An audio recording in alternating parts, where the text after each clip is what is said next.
Alright guys, welcome to Formula 1 news. Another brand new Formula 1 car for 2025 revealed today. The FW47 hitting the track for the first time, but the team under the most scrutiny today, none other than Red Bull Racing. Max Verstappen has now led the championship standings for over 1,000 days. That is not expected to be maintained throughout the entirety of the upcoming season, and that's why Red Bull are under serious pressure, certainly going into 2026. Every team is looking ahead, in addition to looking forward to the upcoming season, and rumour has it that Red Bull's powertrain, their engine department for 2026 is facing issues, certainly on the reliability front. If Verstappen isn't confident the Red Bull can deliver a power unit on the Mercedes, the Ferrari, maybe even the Honda level going into 2026, will that spell the ends of his tenure in the team, especially if this year's car does not put him in position to challenge right at the front? Very much interested in your thoughts in the comments. Hit the like button if you enjoy. Subscribe if you're new as always. I greatly appreciate it. We're going to begin right about here, and quickly on McLaren as well, because we saw their car yesterday for the first time, the first brand new car that we had seen of the new season, the MCL39. Just wanted to mention on this real quick, there was some discussion here from Auto Racer that they are expecting some of the features that we saw and talked about yesterday on the McLaren to also be seen on the Ferrari that, well, will come soon, and potentially Red Bull as well. So that's going to be interesting to see when the Ferrari is unveiled. I think it's on the 19th of February. We're probably going to see that car for the first time. I know a couple of you guys mentioned this as well, and I was confused about this, as was Toby Gruner. So you guys remember I showed this image yesterday of Piastri seemingly getting into the new McLaren, because this is the new livery, right? Or the livery that they did yesterday on the launch car, not their actual livery. But I was a bit confused because I was looking at the side pods thinking they look kind of familiar and not the same really as what we saw in the newer version. So it turns out that actually, I believe anyway, this image was on the old car, last year's car, but yet McLaren decided to put the new livery on that as well. So it's all rather confusing. But as Toby says, yeah, looks like it's the old car with the new design on, the new camo design. But like, why would they do it on this car when they're literally not even taking this car to the track, at least yet, with this livery on? So it's all a bit strange really. Maybe they're trying to throw people off the scent, who knows. But yeah, just thought I'd give you guys that update because it was kind of confusing. Quickly on Ferrari as well, there are rumours as to what their car is going to look like, and reportedly their livery that we will see on the 18th of February and actually on the proper car on the 19th of February will look something like this. Now, we talked a lot about the colour reds that they were going to use, whether it was going to be something like this, something similar anyway. This is kind of what we expected, and reportedly this is going to be very similar to what the actual car is going to look like. The HP logo is set to be on some sort of white strip, which I don't like. I wish it wasn't there, you know, like many others. I wish that the HP logo was the whatever they call it, the progress sign or whatever it is, when it's just the lines rather than the blue background. But you know, understandably HP know that, and they know that if they have that other car it won't really be seen, so they want the blue background, and it's kind of an eyesore, but it's $100 million eyesore, so fair enough I guess to Ferrari. But this apparently is extremely similar to what the actual car is going to look like, with the darker red and the HP logo on a white background. So we'll see. That's coming shortly. But we also today got this. This is the brand new Williams, the Atlassian Williams Racing FW47, their car for the new season. Stunning livery, by the way. This is what they're rocking with. Again, it's not going to be their actual livery, but maybe it's going to be something similar. Who knows? I thought this was particularly good, and the car looks great. It looks pretty aggressive. It's similar in many ways what they showed today to last year's car. It seems like what Williams have really done is they've taken last year's machine and they've optimized it as far as possible. And I think that's probably the correct approach. All of the teams, especially though towards kind of the back of the grid, where they're hoping for a big step up, because you know, Williams are not going to be winning this year's championship. So their feeling is, okay, let's maximize 2026. Aston will feel the same way, as potentially will other teams in that kind of ballpark, such as Alpine. So that's why I think this year for Williams, there is a real opportunity on the table. I was thinking about it this morning, actually, when these pictures were first coming out, that Williams might be in a position to put together a really impressive championship run this season. I hope that they do, because, you know, James Vowles has said, we intend to get back to the top of Formula 1. It's not going to happen yet, but it will happen, in their opinion, in due course. And I get it, they've brought on some big sponsors, they've got the funding from Doralton, they've got two very competent drivers as well, and drivers that have shown commitment to the Williams project over the last couple of years. Crucially, last off-season was a disaster. They designed the 2024 car in the midst of James Vowles trying to modernise all of their systems. We know that pre-2024, so basically 2023 and before, they were tracking all of their parts, all of their equipment via an Excel spreadsheet. Like, it was not up to scratch with what modern Formula One teams are doing. Mercedes have their own software for it, and James Vowles came over from Mercedes and said, what are you guys playing at? So last off-season, in many ways, was an absolute disaster because they were trying to build a car while simultaneously redesigning everything in terms of the way that they're actually handling the logistics behind the scenes. They turned up to last year with a car that actually, despite being overweight at the start of the year, wasn't too bad. And despite Sargent and Colapinto and even Albon putting it in the wall on relatively regular occasions, it wasn't an easy car to drive. It had its issues on that front.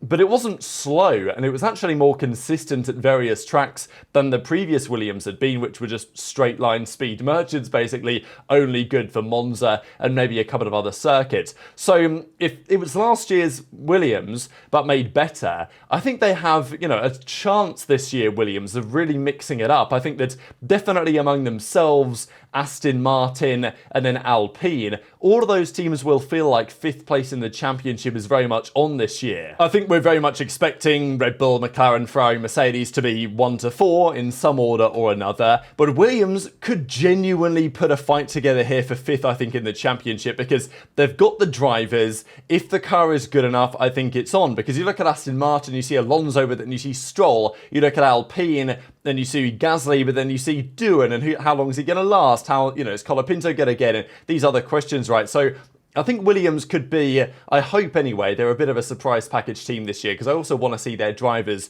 competing for decent points on occasion. And that's the thing in F1 today. You can have a good race, but there's a big difference between P12 and P7 or P8 in terms of championship position and actual points scored on a weekend. So is their car going to be fast? That's a question. Let's dive into some of the analysis here. Just gone through many of the images over the last few minutes, and this is another one. I mean, look at the colours on that. Beautiful, no? Depends on the angles you look at it from and the colours that you really get popping. But of course, Carlos Sainz in the car for the first time, driving it around Silverstone at a bit of a shakedown today. And yeah, plenty of images. Probably better and more images and better quality than we saw with the McLaren yesterday. I think there's actually no doubt about that. After the session, Carlos Sainz was saying, yep, everything went well. It was pretty good. So he's definitely a happy man about that. He was speaking to Jenson Button. They did a nice little, interview piece today, asked some good questions. Had Button hosting it, I think is always a nice touch. But what people really care about is the car going to be any good? Because as I say,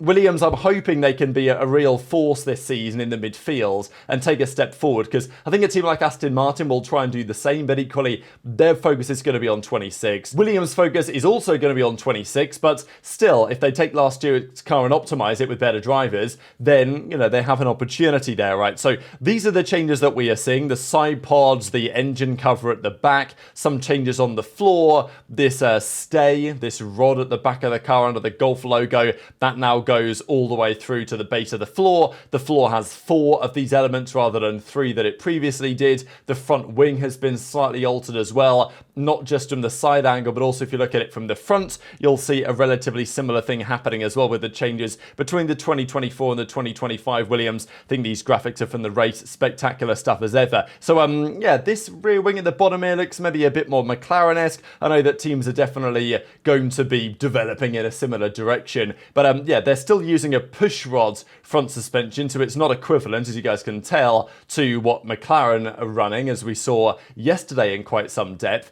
And that makes sense because Williams don't want to be revolutionising everything when it comes to, their real focus is going to be 2026, and understandably, but they have made some sizable and some substantial changes, and, I like the look of the car. We'll see how it fares when it actually hits the track. I think the plan is, as, Taketa here says, there's new wings on the Williams car, because yesterday we looked at the McLaren and the changes to the McLaren we saw were mainly suspension based, a few other tweaks as well, and then of course largely on the floor. But the wings that McLaren had on yesterday's car were identical to what they used last year, but they won't be identical when the season starts, I'd imagine, right? So, you know, they've not shown their whole hand, McLaren, whereas Williams, you know, if they show a large percentage of their hand and they give us some really high quality images, is it going to matter for the championship? Probably not, so let's be honest. Is anyone really copying Williams? Look, all the engineers, they take note of what the other teams are doing, but you know what I'm saying, right? McLaren will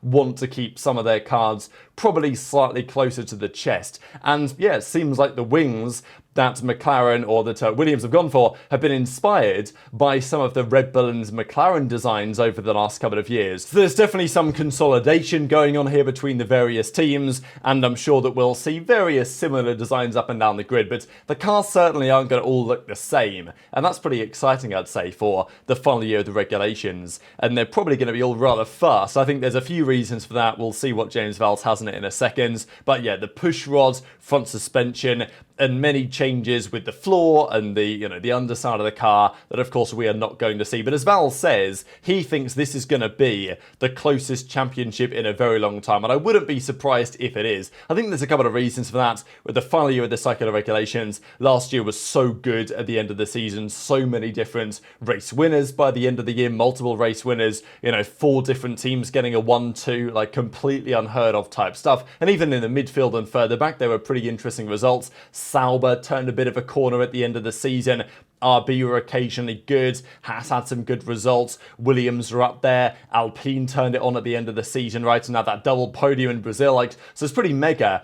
And I think the main thing for me is the engines. That's the main thing I'm concerned about for 2026, and we'll discuss that with Red Bull in about a minute's time, because what happened in 2014, there were major discrepancies between the engine. The Alpine engine of today is believed to be 0.3 a second slower per lap than we saw, you know, than some of the other teams are capable of. And 0.3 sounds like a lot nowadays, and it is, but in terms of engine discrepancies, 0.3 is actually not that much in the grand scheme of things. We had far bigger gaps than that in the early days of these regulations. So the fact that these engines have been around for so long, and the majority of teams, certainly Ferrari, Honda with Red Bull and then Mercedes, they're all at a very similar level in terms of engine performance. They're all consolidating some of their designs. Like, it should be a banger season. 2026, on the other hand, is far more likely to be unpredictable, as in going into the year, who knows who's going to have the best engine and the best package aerodynamically,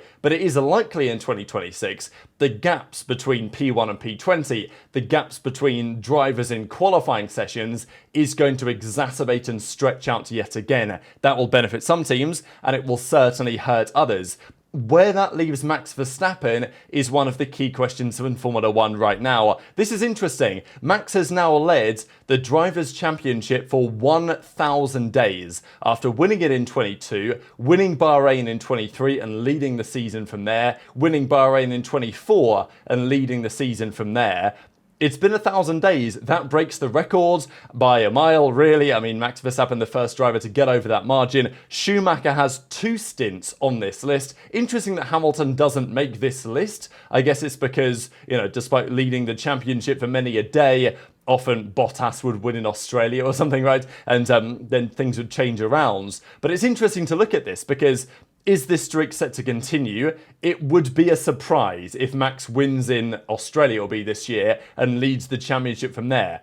Certainly Max isn't going to win this championship at a canter as he's done before, but it's also very unlikely he leads it the whole way, even if he does win in Australia. But the main concern for Max and for Red Bull is also forward-looking as well, because in 2025, who knows what's going to happen this year? The bookies maybe have Norris as the slight favourite, maybe Max is still in the conversation. You can never count Max out of the conversation, whatever, you know, at least the car is, if it's decent, Max is going to have a chance. But of course, Max may not be in a great position this year. Red Bull may not deliver a car that's able to compete with the McLaren or the Ferrari, as it wasn't really towards the end of last season on average. You know, Max was outscored relatively comfortably over the final, you know, several Grand Prix of the season. Even, you know, that's Max still maximising results.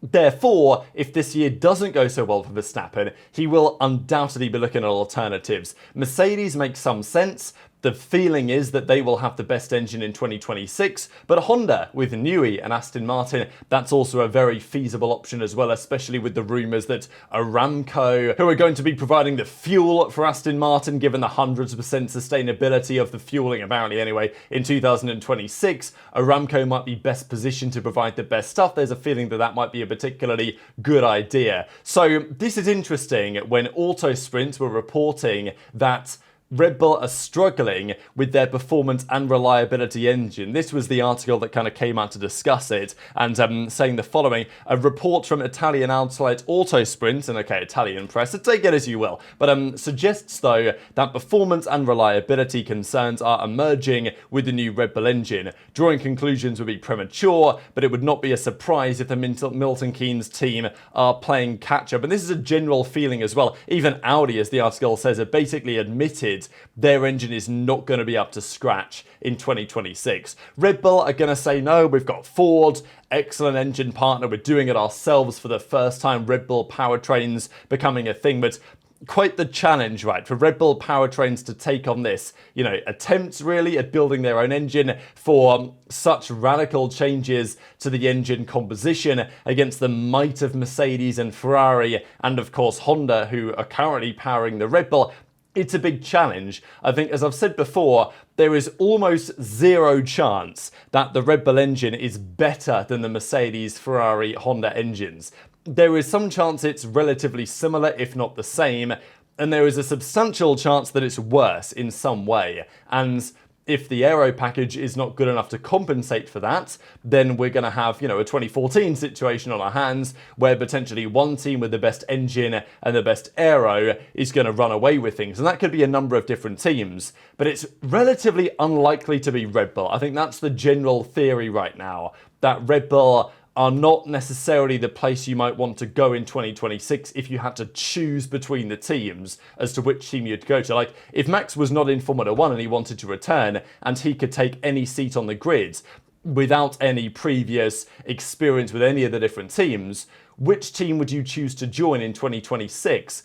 It might be Red Bull. They've got the experience over the last few titles, but I don't think it would be. I think he would choose somewhere else. So Red Bull do find themselves in an interesting position. So does Max Verstappen. There's talk from Red Bull that, look, if they're very competitive this year, they may well put off some of their 2026 work to focus on this year's title, which of course every top team will do, but also just this admission that, yeah, well, if we are fighting for the title, then we might delay 2026 developments. It's not, maybe going to inspire Verstappen with massive confidence that they're expecting him to be right up there at the top of the championship, leading it again as he has done for so many years at this point. So very much intrigued to your thoughts in the comment section below, because yeah, times are changing in F1. Cool to see the Williams today. Nice to see the McLaren yesterday. More to come on that over the coming days. But I think this season is going to be one to remember. So very much intrigued to your thoughts in the comments. Hit the like button if you enjoyed. Subscribe if you're new. I'd greatly appreciate it. Take care, and I'll see you next time.